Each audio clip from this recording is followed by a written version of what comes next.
이렇게 우리가 이제 수행을 통해서 그 지혜가 개발되기 위해서는 반드시 그 이해해야 할 7가지 깨달음의 구성 요소가 있다라고 부처님께서는 말씀을 하셨습니다.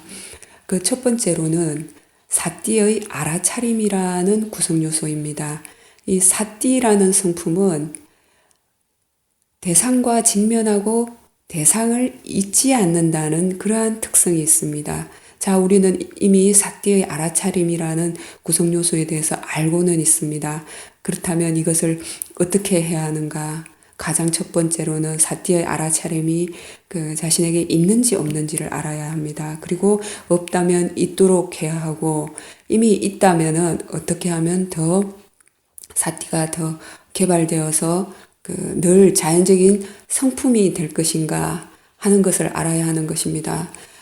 그 주석서에는 보면 그 사띠의 알아차림이 지속적으로 더 개발되기 위해서 그 발전하기 위한 요소로서 4가지를 언급했습니다. 가장 첫 번째로는 지금 현재 사띠를 있도록 해야 지금 현재의 사띠가 바른 다음의 사띠를 이끌어가게 된다라고 하셨고, 두 번째로는 사띠가 있는 사람들과 함께 해야 한다라고 하셨습니다. 그것은 어떤 말인가 하면 여러분도 아마 경험을 하셨을 겁니다.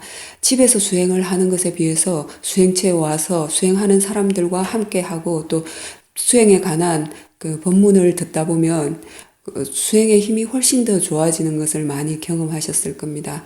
바로 그러한 이유 때문에 늘 수행에 관해서 사유하고 수행 안에서 듣고 수행하는 사람들을 보게 되면 자기 자신도 더 알아차림이 있고자 노력을 하고 되고 더 수행하고자 하는 노력을 하게 되기 때문에 사띠의 힘이 더 좋아지게 되는 것입니다. 그리고 세 번째로는 사띠가 없는 사람들을 멀리하라고 하셨습니다. 사띠가 없는 사람을 멀리하라는 것은 사띠 없는 그 수행하지 않는 사람들은 불필요한 이야기들, 거친 이야기들, 그런 세속의 잡다한 이야기들을 하게 됩니다. 그런 사람들을 상대하고 그런 사람들과 함께하고 그러한 사람들을 의 이야기를 듣다 보면은 자기 자신도 그 수행이 아직 자연적인 성품이 되지 않았을 때는 그 알아차림을 놓치게 될 가능성이 많기 때문입니다. 그렇지만 그 직장 생활을 한다든지 그 외 사회 생활을 하는 속에서 수행하지 않는 사람들을 함께 하지 않을 수 없습니다. 그러한 속에서는 최대한 자신의 지혜를 잘 활용해서 스스로에게 알아차림을 잊지 않도록 늘 스스로를 일깨워 주어야 합니다. 그리고 사띠의 알아차림이 더 좋아지는 4번째 방법은 바로 이 사띠의 알아차림이라는 것에 대한 같이 수행의 확신을 느끼는 그 수행에 확신하는 만큼 알아차림의 가치에 대해서 확신하는 만큼 스스로에게 그 잊지 않고자 하는 노력하고자 하는 그 마음이 생겨나게 되기 때문입니다. 그래서 이 사띠에 대한 확신이 그 사띠의 힘을 키우는 그러한 4번째 요소가 된다라고 말씀을 하셨습니다. 이것은 우리가 수행을 해 나가면서 자기 스스로 그 수행자의 지혜로서 얼마든지 이해할 수 있는 것이고, 이렇게 이해해서 자기 스스로 이렇게 사띠를 개발해 나갈 때 어느 순간 처음에는 의도적으로 사띠를 두고 자꾸 잊지 않도록 스스로를 일깨워주고 사띠를 챙겨야 하지만 어느 순간 그 가속도가 붙게 되면 사띠의 알아차림이 자연적인 성품이 됩니다. 이렇게 알아차림이 자연적인 성품이 되면 그 삶 속에서 수행하는 것도 전혀 힘들지 않게 됩니다. 그렇게 될 때까지는 스스로 이제 끊임없이 매 순간 스스로 잊지 않도록 일깨워 줘야 합니다. 두 번째로 그 깨달음의 구성 요소는 법에 대한 조사의 성품입니다. 이 법에 대한 조사는 그 한문으로 택법각지라고 번역이 되어져 있습니다. 바로 이 법에 대한 조사의 성품이 지혜의 원인이 되는 것입니다. 궁극적으로 법에 대한 조사를 부처님께서는 사성제의 법에 대한 조사다라고 말씀을 하셨습니다. 그러나 그 처음 수행을 하는 일반 수행자는 아직 사성제의 법이 어떠한 것인지 모릅니다. 무엇이 진리인지 모릅니다. 무엇이 선법이고 불선법인지 모릅니다. 이러할 때는 바로 보고 들은 정보를 통해서 어떠한 것이 바른 수행이고 어떠한 것이 바른 알아차림이고 지금 현재 자신에게 바른 견해가 있는가 없는가, 알아차림이 있는가 없는가, 어떠한 것이 선법이고 어떠한 것이 불선법인가, 이러한 것들을 스스로의 마음을 통해서 이렇게 끊임없이 조사하고 연구해 나가는 과정이 바로 법에 대한 조사의 시작이라고 볼 수가 있습니다. 이러한 법에 대한 조사가 있게 되면 그 마음이 미혹하지 않습니다. 그 순간 어리석음이 없어집니다. 이해한 만큼. 이렇게 법에 대한 조사를 해갈 때 궁극적으로는 사성제의 법에 대한 그 이해가 개발이 되는 원인이 된다고 할 수 있습니다. 세 번째로 깨달음의 그 구성 요소는 정진, 즉 노력이라는 깨달음의 구성 요소입니다. 이 노력이라는 위리아가 있을 때는 마음속에 해태심이나 그 혼침과 같은 그 게으른 마음이 없습니다. 그러나 이러한 노력에는 그 탐심이 함께 하기 쉽습니다. 그래서 뭔가 어떤 결과를 바라고서 지나치게 애를 쓰기도 하고 혹은 수행에 대한 그 잘못된 이해로서 무조건적인 애를 쓰기도 합니다. 이러할 때는 그 결과가 반드시 좋은 결과가 오지 않습니다. 수행을 해 나갈수록 몸과 마음이 더 경직되고 힘들어지고 피곤해진다면 이 노력하는 요소 속에 탐심이 함께 하기가 쉽습니다. 스스로의 마음을 잘 검토해서 바른 노력을 하시기 바랍니다. 이러한 바른 노력을 부처님은 네 가지로서 설명을 하셨습니다. 이미 자신에게 있는 선법은 더 키워나가도록 노력하고 안 일어난 선법은 생겨나도록 노력하라고 하셨습니다. 예를 들어서 이미 자신에게 있는 사띠의 알아차림이 있다면 이 사띠의 알아차림이 계속해서 지속되도록 노력하고 사띠의 알아차림을 자꾸 놓친다면 안 일어났다면 일어나도록 노력하라는 것입니다. 자신에게 아직 지혜가 생기지 않았다면 지혜가 생겨나도록 그 원인을 분석해서 고찰을 하고 그 개발을 하라는 것입니다.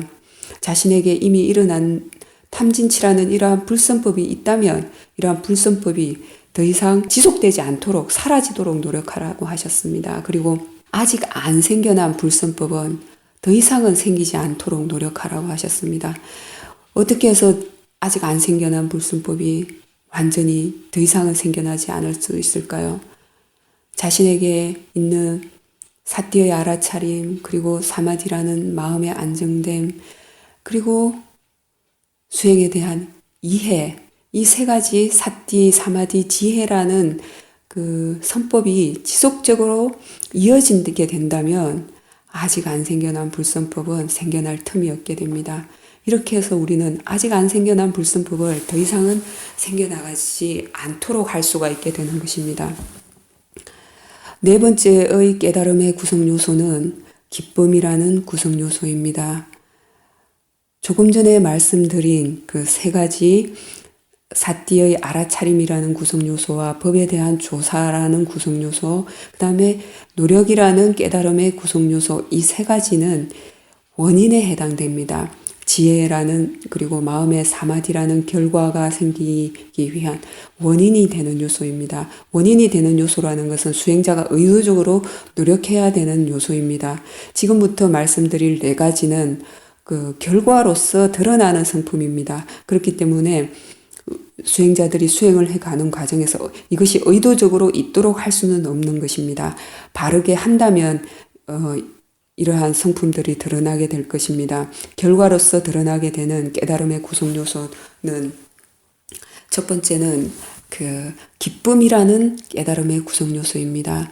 이 기쁨이라는 깨달음의 구성 요소는 지금 현재 자신이 하고 있는 것, 수행하고 있는 것에 대해서 만족하고 자신이 노력한 만큼 그 결과가 드러난다는 사실을 이해하게 된다면 늘 자신에게 수행에 대한 기쁨이라는 깨달음의 구성 요소가 생겨나게 됩니다.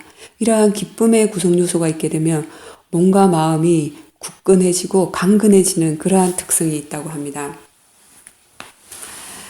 그 다음에 편안함이라는 깨달음의 구성 요소가 있습니다. 이러한 편안함이라는 깨달음의 구성 요소가 있게 되면 몸과 마음이 피곤하지 않습니다. 차분해지고 고요해지게 됩니다. 그리고 사마디라는 깨달음의 구성 요소가 있습니다. 이 사마디는 예전에는 그 집중이라는 단어로 잘 번역이 되어졌는데, 집중해서 생기는 사마디도 있지만 바른 견해와 사티의 알아차림이 지속됨으로 인한 그 위파사나 수행으로 인한 사마디도 있습니다. 이러한 위파사나 수행에 의한 사마디는 집중이라는 의미와는 맞지가 않습니다. 그래서 저는 사마디라는 용어는 사마디 그대로 사용하기를 좋아합니다. 이러한 사마디라는 깨달음의 구성 요소가 있게 되면 산만하지 않습니다. 마음이 안정되고 늘 바른 대상을 알고 있게 됩니다. 그리고 마지막으로 결과로서 오는 깨달음의 구성 요소 네 번째는 그 팔리어로는 우페카입니다. 평온. 모든 법에 있어서 평등한 그러한 평정심의 깨달음의 구성 요소입니다. 이 평정심의 깨달음의 구성 요소가 있게 되면 모든 법들에 대해서 그 평등하고 중립적인 상태가 됩니다. 이것은 그 지혜가 있을 때만이 가능한 것입니다. 대상을 대상으로 알고 있고 마음을 단지 마음으로 알고 있고 그 대상을 직접적으로 아는 것이 아니라 대상을 아는 마음만을 대상으로 하고 있을 때 그 수행자의 그 마음에는 모든 대상들에 대해서 마음이 평온한 평정심의 우페카의 깨달음의 구성 요소가 작용하고 있게 됩니다. 이렇게 해서 우리가 그 수행을 해 나가면서 7가지 깨달음의 구성 요소를 바르게 이해해 가게 되면 궁극적으로 우리가 그 잘못 알고 있던 즐거움이라고 느꼈던 그러한 것에 대해서 모든 존재하는 것은 두카라는 고의 진리이다라는 것을 조금씩 이해해 가게 됩니다. 수행을 하지 않는 모든 사람들은 살아가는 것이 즐겁다고 느끼게 됩니다. 물론 괴롭다고 느끼는 경우도 있습니다. 그 자기가 애착하고 좋아하는 것들과의 헤어짐, 그리고 원하는 것을 얻지 못할 때, 이러할 때는 괴롭다고 느끼지만, 자신이 즐기는 것들, 그 좋아하는 것들과 함께 할 때, 그리고 그 자신이 원하는 것들이 주어졌을 때는 괴롭다고, 모든 것이 즐거움이라고 느끼게 됩니다. 그러나 부처님께서는 이 태어나는 그 자체가 괴로움이라고 하셨고, 즐거움의 진리에 대해서는 말씀하시지 않으셨습니다. 오직 고의 진리에 대해서만 말씀하셨습니다. 그렇지만 이 고의 진리의 원어인 두카라는 의미가 우리가 생각하는 이 괴로울 고자 하나만으로는 사실 설명이 되어지지 않습니다. 이 두카라는 고의 진리는 우리가 상식적으로 생각할 수 있는 괴로움, 그 원하는 것을 얻지 못하는 괴로움, 애착하고 탐착하는 것과의 괴로움, 이것은 그 가장 1차원적인 고의 의미입니다. 궁극적으로 고의 의미는 이 생겨나지 않도록 할 수 없기 때문에 끊임없이 원인이 있는 한 그 새록새록 생겨나는 것, 이러한 것이 바로 고의 진리인 것입니다. 이것은 우리가 수행을 해 나가면서 점점 더 깊이 있게 이해해 가게 될 것입니다. 그렇다면 이렇게 고라는, 두카의 고라는 결과가 끊임없이 생겨나게 되는 데는 반드시 그 원인이 있습니다. 이러한 고의 원인이 되는 그러한 진리가 있습니다. 그것은 무엇인가 하면 바로 가래입니다. 가래. 이 가래의 욕망이 있기 때문에 그 모든 존재는 끊임없이 생겨나는 것입니다. 이러한 가래가 어디서 생겨나는가 하면 바로 우리가 그동안 끊임없이 수행의 대상으로서 관찰을 했던 6가지 문과 6가지 대상, 여섯 가지 대상을 아는 마음들에서 즐겁고 기분 좋은 것이 있으면 거기서 이 가래가 생겨난다라고 하셨습니다. 즐겁고 기분 좋은 것을 사람들은 어디에서 찾는가 하면 바로 이 여섯 가지 문, 눈이라는 문, 귀라는 문, 코라는 문, 냄새가 생겨나는 그 코라는 문과 그리고 그 맛이 생겨나는 혀라는 문, 그리고 온몸을 통한 감촉들, 그리고 마음, 이러한 속에서 사람들은 즐거운 것을 찾습니다. 그리고 탐착하게 됩니다. 애착하게 됩니다. 그리고 그 여섯 가지 문에서 생각나는 여섯 가지 대상들, 형상, 소리, 냄새, 맛, 온몸에서 생겨나는 감각들, 그리고 마음에서 생겨나는 것, 생각하는 것이라든지 이러한 것들에 대해서 그리고 그러한 그 여섯 가지 대상을 아는 마음들 속에서 수행을 하지 않고 견해가 잘못된 사람들은 그 즐거움을 찾습니다. 우리가 이 여섯 가지 문과 여섯 가지 대상, 여섯 가지 대상을 아는 마음을 끊임없이 알아차림하고 이 18가지에 대해서 자연적인 성품일 뿐이다, 알아차려야 될 대상일 뿐이다 라고 견해를 바르게 하고서 수행을 지속하는 이유는 바로 여기에 있습니다. 이 여섯 가지의 대상에서 생겨나는 여섯 가지의 여섯 가지 문에서 생겨나는 여섯 가지 대상들, 여섯 가지의 아는 마음들이 결코 즐거운 것이 아니라 원인이 있는 한 끊임없이 생겨날 수밖에 없는 두카의 고라는 것을 이해하기 위해서 끊임없이 우리는 이 18가지를 대상으로 알아차림을 하는 것입니다.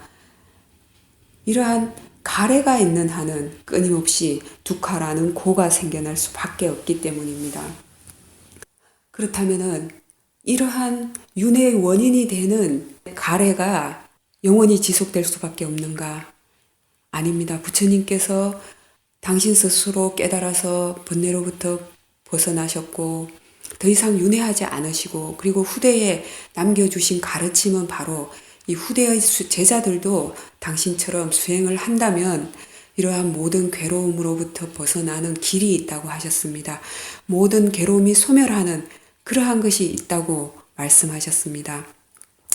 이러한 괴로움의 소멸로 가는 그러한 방법은 바로 팔정도라고 하셨습니다. 8가지 바른 길입니다.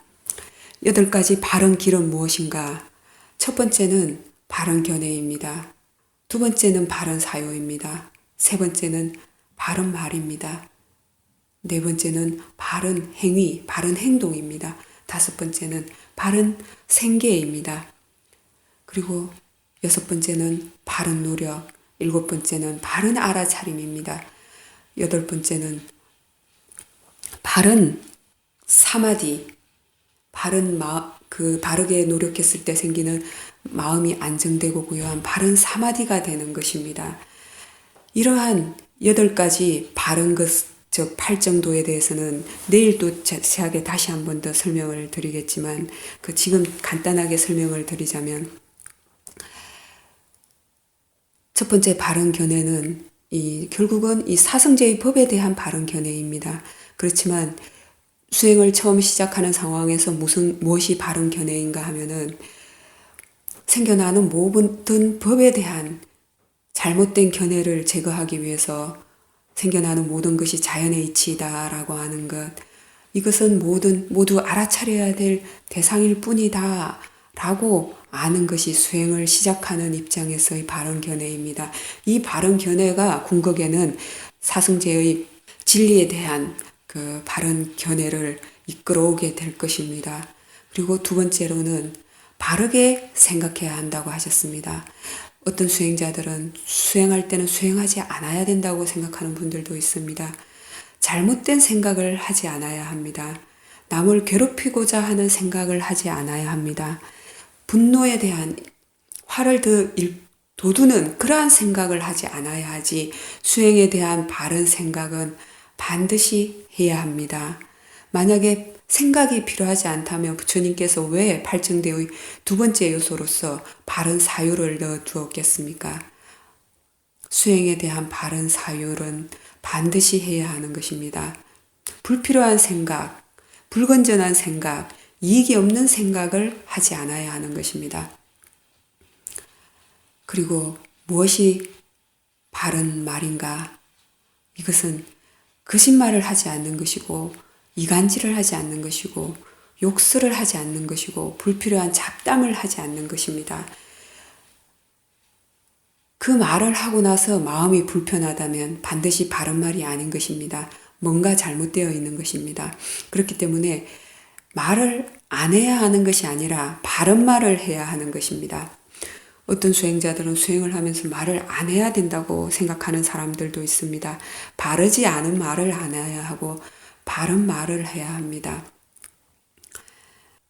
그 다음에 네 번째로 바른 요소는 바로 바른 행위입니다. 이것은 살생을 하지 않는 것이고 도둑질을 하지 않는 것이고 잘못된 음행을 하지 않는 것입니다. 이것이 바로 몸과 마음을 평온하게 만드는 바른 행동입니다. 그 다음에 바른 생계. 바른 생계는 출가자는 바른 보시물로서 바르게 얻은 보시물로서 살아가는 것이고 제가자는 잘못된 생계를 유지하지 않고 바르게 노력해서 얻은 생계를 유지해야 하는 것입니다. 바르게 노력해서 생기는 결과물로서 살아가야 하는 것입니다. 도둑질에서 얻은 것은 바른 생계가 아닙니다. 남의 것을 억지로 불법적으로 취득하는 것은 바른 생계가 아닌 것입니다. 다른 사람을 잘못되게 하는 술이나 마약, 무기 이러한 것을 팔아서 생기는 그 수입으로 살아가는 것은 바르지 않은 것입니다. 그리고 여섯 번째 바른 노력. 이러한 바른 노력은 아까 말씀드렸던 네 가지 바른 노력입니다.